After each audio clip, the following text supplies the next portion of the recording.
ভাই কয়েল আছে? আছে তো ভাই। এক প্যাকেট কত ভাই? 50 টাকা। আমার এক প্যাকেট কয়েল দেন, আমি তো অন্ধ মানুষ, তো দিই না। অনে ভাই আমার এত দূর একটা কোনটা 1000 নোট, কোনটা 100 নোট, এটা আপনার তো দেখেন। 100 নোটের টাকাটা রাখেন ভাই। একজন অন্ধ পাইছি একটা বুদ্ধি। 1000টা লোট নিয়ে কমে 100টা লোট। ভাই এই যে 100টা লোট। আচ্ছা ভাই, টাকা রাখেন। ওকে ভাই এক কাম করেন, হ্যাঁ ভাই। আমার 1000 নোটের ভাঙতি দেন, ভাঙতি লাগবো। ভাই না 100টা লোট দেই। না ভাই, আমার 1000 নোটের রাখেন আপনার। হায় হায়, অন্ধ লোক চালাই করে কি ধোয়া খেয়ে গেলাম।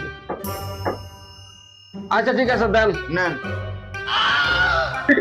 ভাই, আমি তো অন্ধ মানুষ, মানছে গেলে আমার ঠগায়। 1000 নোট নিয়ে কয় 100 নোট। ভাই আপনি একটা মানুষ, সলিড মানুষ, 100 নোট নিয়ে আপনি কইছেন হাসা কথা। এই যে ভাই আপনার 950 নেন। আচ্ছা দেন ভাই। ভাই 80 দিলে, হ্যাঁ আচ্ছা ঠিক আছে। আচ্ছা ভাই। অন্ধরা ঠকাইতাম গিয়া নিজে ধরা খাইছি। অনেক যদি আমি কই যে এটা এই 1000টা লোট, তাহলে তো নিজে সিটার হইলাম। অনেক নিজে সিটার তো বাসনা লেগা 950 দিলাম জরিফানা।